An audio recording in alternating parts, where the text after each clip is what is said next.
Hey guys, thanks for joining me on the Dyslexic Entrepreneur YouTube channel. I'm here to give dyslexics who are entrepreneurs, who are starting out businesses, a couple of tips and kind of share my journey, and if I can help anyone out on the way, that'd be great. My video today is I'm just going to go through 10 quick, well, I'm going to try and be as quick as possible, 10 quick tips for dyslexics who are starting out as entrepreneurs, who have been doing it for a while and just want a couple of little extras or little bits to think about. But I'm going to get straight into it. So my first tip to anyone who's dyslexic is get an accountant. My accountant, I'm based in Bristol, so my accountant is £80 a month. A little bit more because I ran two businesses, but like it started off when I was just doing my sole trader business. It was £80 a month. And the money that I spent on her is saved in the long term, because what anyone will tell you is a good accountant will save you more money than you spend on them. So over the years, my accountant saved me thousands, way more than I would have spent on her anyway, because they know all the tips and tricks and they know like what, they basically just know what to do. That's their bread and butter, you know? So, I mean, when I started out, I tried doing the books myself and it was just so difficult. Like my brain just didn't work like that. And I'm sure a lot of yours don't. Like it just trying to get my head around that stuff. It was taking me like 2-3 days a month. And that was like a complete waste of my time where I wasn't out earning money. I was sat in front of a laptop, stressing out and just not having fun with it. And so my first tip is just outsource it. I know like when you're starting out a business, everything's super tight and you're trying to keep everything, you know, cheap as possible. But if you're going to spend money on anything, make an accountant. Find yourself a good accountant. If you're based in Bristol, give me a shout. I'm on Instagram at Pine Tree Huts, or you can find us on Facebook, Pine Tree Huts. Or if you just want to leave a comment, I can give you my accountant's details. She covers like the Southwest basically. She can do it all remotely. So first tip, get an accountant. Will just save you so much stress if you're dyslexic. My second tip is to plan out your days. So kind of what you're going to do in the morning, what you do in the afternoon, what you do late afternoon, like, or like different, how you're going to spend your day. And the other thing with this is don't get bent out of shape if you don't follow the routine. Like it's always just a rough plan. Like if it goes to plan, like if you're going to do advertising in the morning and then invoicing in the afternoon, and then you're going to go and price up a job in late afternoon, brilliant. But if like advertising takes longer and invoicing takes even longer and you don't do the job, don't worry about it. Just kind of when I started out, I used to get really annoyed with myself that I wasn't following a plan. But once I got my head around the fact that it was like, well, I'm kind of following a plan and at least there's a bit of structure to my day. Because I don't know what you guys are like, but the way my brain works, if I don't have a structure, I just fall to pieces. So I find, and it's definitely linked to my dyslexia, like, and other things, but it's like, if I have a structure to the day, I know kind of where I've got to be and what I've got to do, it just helps me out a lot. So that's my second tip. Third tip is kind of a follow on. List your things to do, you know, make your list up in the morning or the night before, and put an asterisk next to the ones that are super important. Now, one thing I'd say with this list, it's a good saying in business, always follow the money. If there's a item on your list which is money related, so money coming into your bank account, that's the one you do first. So if it's invoicing, do that one first. If it's go and collect money from someone who owes you money, go and do that one first. If it's, you know, you got to do that or advertising, you do that one first. Yeah, I kind of learned the hard way on that. Like, oh, I'll invoice later on. And then you're like, oh, I haven't invoiced for 3 weeks and my bank account's out. Like, it's really important to stay on top of that. Just an add-on to that as well is stay on top of your cash flow. Cash flow is super important to any business. Make sure you've got money coming in and make sure you've got more money coming in as going out. It sounds super easy, but it's really difficult. As you grow and you get bigger and you've got more going out, it's super easy to just take your eye off the ball, and then all of a sudden you're like, oh, I've got 3 people's wages to pay and we've got no money coming in. Like, so keep on it. But With the list, the other thing I say is what I used to do is put an asterisk next to the important ones. The other thing I used to, and I don't do it anymore, but I used to say I have to do 3 things on this list today. Like I have to. I can't go to bed until 3 things are done. And when I was first starting out as an entrepreneur, it really helped me because I would do 2, and then it would get to like 9 o'clock at night, and then I'd be like, oh, I need to do something else. And I'd look on the list and I'd find something that was like a 15-20 minute job, you know, like contact a customer or reply to an email. And it's just like, boom, you do it and you think, excellent, I've done 3 things on that list today. Like the next day I can carry on. Next day, that's another thing with this, next day, go back to the same list and finish off the other jobs. Don't start a new list, go back and finish them off. You can add to that list. In my book, I've got this and this and this and this of stuff to do, but I always go back and make sure I'm completing that one. So number 3 is list things to do. Number 4, get a business account, a bank account, as quick as possible. Monzo do a free one. There's those places that do free ones. I bank with HSBC, not too bad, and I also bank with Monzo. Really, really easy to do. Separate your personal and your business as quick as you possibly can. It's easier for your accountant to deal with, easier for you to mentally get your head around kind of what's in the business and what's in your personal, because when I first started out, I didn't do that. I didn't keep receipts. Like I was just like kind of all over the shop, and it messed me up in the first year because it just made it very difficult for my accountant to go back through and figure out what was what. So it cost me money in the long run.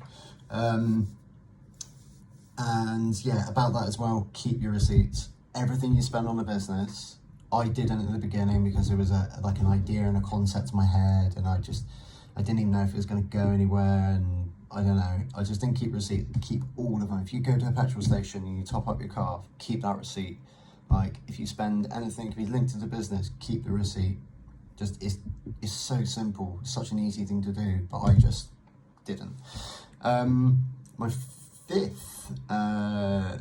fifth tip is start listening to business like podcasts and ideas and like YouTube channels and things like that, like in audio books as you're driving to and from. If you're still going to work and you haven't quite jumped out of that yet and you're just doing your business side hustle, on your way to work, be listening to business stuff. On your way home from work, be listening to entrepreneurial stuff. Like try and do that as much as you can. Try and absorb as much information as you can about what you're about to go into or what you're already into. You know, obviously you listen to music sometimes, but just get into that habit of I consume hours and hours and hours of content just driving around, and it's just like the way that I absorb information is listening. So like I will just listen and listen and listen, and something will soak in, something will go in. So that's my 5th tip. That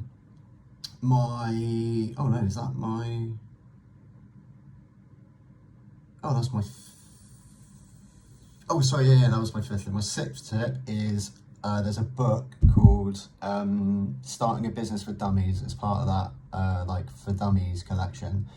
I think it's like a free audit. You can go on YouTube. I think somebody's done like it as a free audio book, or you can like get it on Audible. But it is a really good book. Like a lot of it is like might not be applicable to you. So like you can scan through the reading one of the hard copy if you find it easier. But it's a really good book. So it's like I think it's called like Starting a Business for Dummies. I read through that like a year before I even started my business, and like just getting some of the concepts on board was quite interesting and kind of got me thinking about bits and bobs. So that's my 6th tip. My 7th tip is stay healthy and make sure your like body doesn't slip too much. Like when I first started out as an entrepreneur, I just chucked myself into it, jumped into it 2-footed, and like it just consumed me completely. And my body just went to shit basically. I didn't go training anymore, I didn't go to the gym. Like I was working like 10-12 hour days every day of the week.